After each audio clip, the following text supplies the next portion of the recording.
Okay, so it seems like I'm live. So my name is Terhi Vapola, and really excited to be here. So this is really super cool to be on stage to talk to you about the venture capital. So I will run you through the basics. So kind of looking at what happens when you look at you start your company, you go into the venture capitalist, and then the magic happens. So what happens in between, I will talk about that. And shortly about myself, so I'm the big believer that the tech can change the world. And what else can change the world is us. So it's the people, the entrepreneurs who actually make a difference. And for me, all my career, I've always been in building up something new. And I believe that that's how we make a difference in this life. And for me, being a founder CEO, as well as the venture capitalist, and building up these kind of global things is super exciting. And what I do now, just briefly, so I run Helen Ventures, which is the venture arm of Helen. And we focus on one of the topics, which is one of the biggest problems, what we are looking at, the climate change. So what can we do about it? And my belief is that finding up the tech so that we can actually do something about it is crucial, and we need to work on that. And that's my mission to run there. And if you are working on this area, just come to us and let's talk. In terms of what we are excited about in terms of companies, so here's a few examples. Our portfolio companies like Virta, working on the area of looking at electric mobility, so bringing up electric capabilities and the charging network capabilities into the world. They are the fastest growing electric mobility platform company in Europe.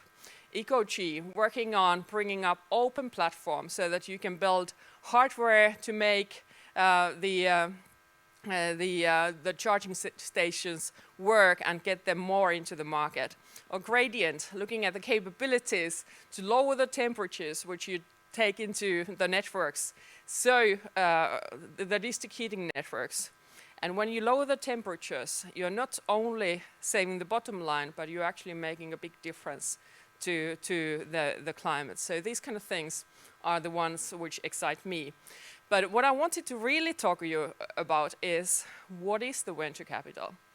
So when we talk about the venture capital, first of all, the definitions.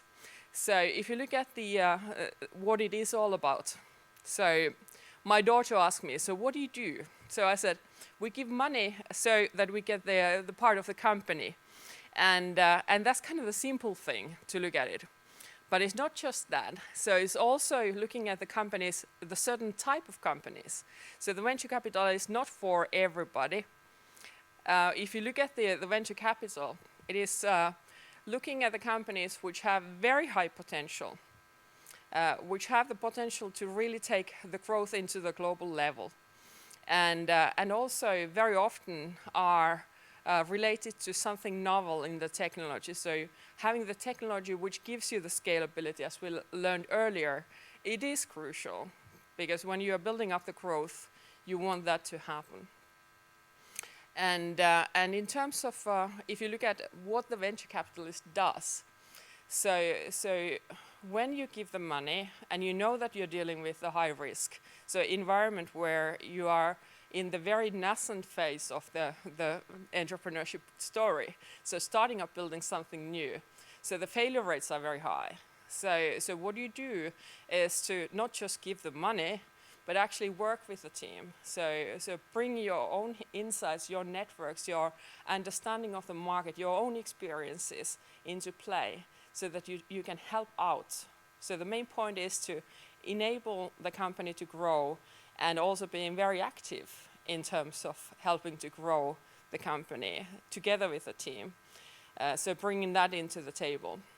But at the same time, as an entrepreneur, you always need to know that when you're bringing the venture capitalists into the table and they join your board, it's not your own company anymore. So it's a company where you have somebody who comes in and also makes sure that certain things happen. And at the end, if you think about what happens and what's the goal, it is to take this company, build it bigger, grow it, and then eventually sell. So the company itself is the product. So that's the product of the venture capitalists. So therefore, if you think about the kind of what it means, if you bring the venture capitalists in, you need to be prepared to, let go at a certain point, to sell your company, or then look at the taking it into IPO, so that eventually the venture capitalists can make their earning, because they make money by selling the shares at the end and selling the company. And in terms of making that happen, of course, it's not just the getting share of minority share in terms of the shares itself, but it's also taking quite a lot of control on the company. So therefore, having the say on the decisions. So it's not only your company after that. That's the main point what I'm saying. So it doesn't fit for everybody. That's what I'm saying as well. Then also, when you talk about the investors, so there are quite a few different types of investors as well.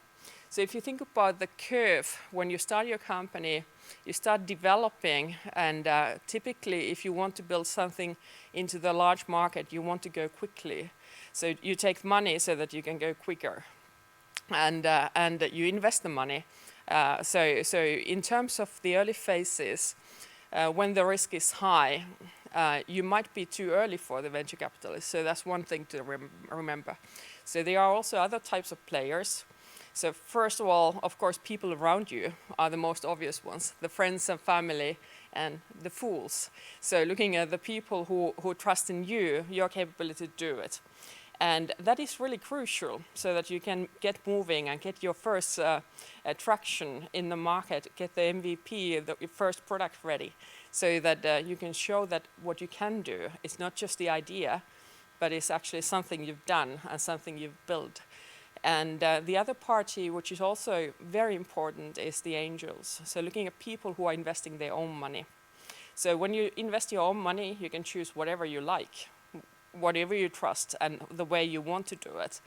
And many times, if you think about the angels, they bring you not just the money, but much more valuable is the networks and insights and the experience and the support that what they can bring, even hands-on experience on your team.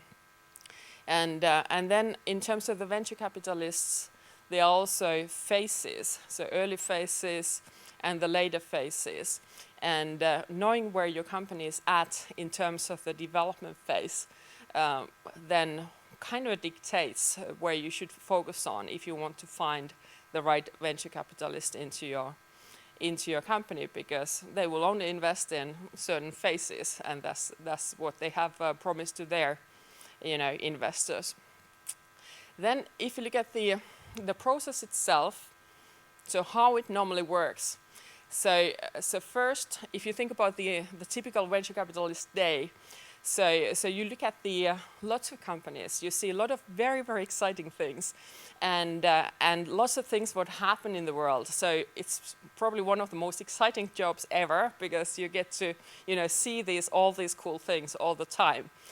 And one of the things, though, is that in kind of an early phase, when there are so many different kinds of projects happening at the same time, there is a high selection. And in terms of selection, it's about the business, about the fit to the fund, or it's about the team. So different reasons why even in the very early phase, you get dropped out of it doesn't fit to us.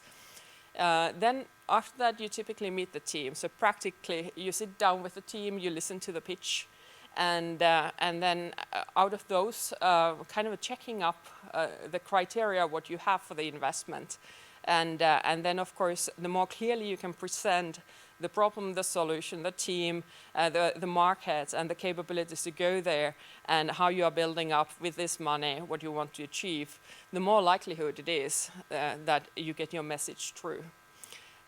If it looks like, okay, this is ticking all the boxes. Then starts the due diligence phase. This could go 2 ways.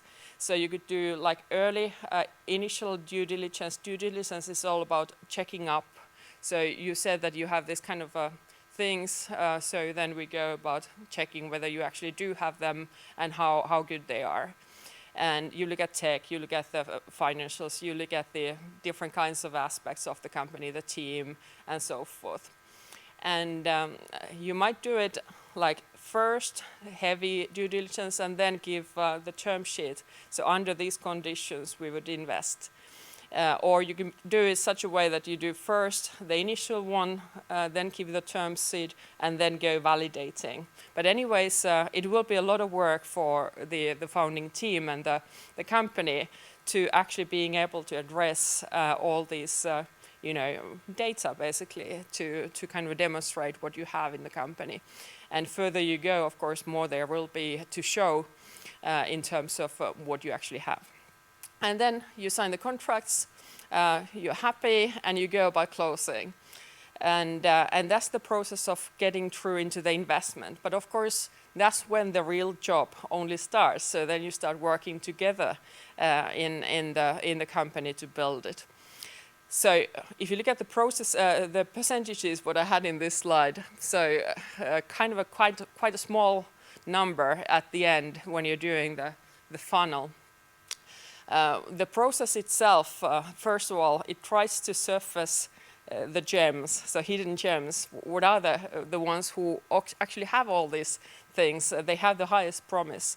But then at the same time, it's also important to know that what you can do to change the numbers so that you are within the ones who get further if you want to get the money. So then let's look at the kind of what constitutes a fundable startup. So what kind of things needs to be there and what you can build first so that your company is more likely to get the money in the first place. So it all starts with the team. So the team is the most important thing. You've heard it 1,000 times, I'm sure, but it is true. So it is all this kind of what you need to do in order to make something which is oddly unlikely to happen and yet succeed. So you need to have a very special type of approach so that you have a vision, you have dedication to actually meet the milestones, hit the milestones, and yet have a huge passion on what you're doing, because it's going to be so hard that in order to do it, you need to have more reasons to do it than just simply, this is cool, or I'll go to make lots of money. So that's not going to cut it. You need to have something more, what you want to do in this world, to actually go through that work, because it's so hard. So having that kind of qualities in your team so that you can like dream big, but at the same time keep on going, doing all the little things what you promised to do is going to be crucial. And it's all about the team. So the team itself is not going to be like one person who does it. It needs to be lots of people. Then looking at the market, it always needs to be large. So if you're looking at something like this, you want to change the world, you better look at something where it actually makes an impact and where you have a growing need and the growing market, so that it actually makes sense to focus on your time and the investors' time on it. And then looking at the business model, so we spoke about the scalability, so having the tech which you can scale so that you can grow faster and get there quicker, and how to supercharge the speed. And what is so unique about it? So is it something like somebody else looks at it and they can copy and do it the same thing? Or is it something where you have something unique, which is just yours? Is it tech? Is it the market access? Is it the team? Whatever, but you need to have something which makes your solution being like unfairly having the competitive advantage over the other approaches on the same, because there are always others who are approaching the same. And then, of course, realistic exit opportunities. So it needs to be something what somebody wants to buy for at the end when you've built it.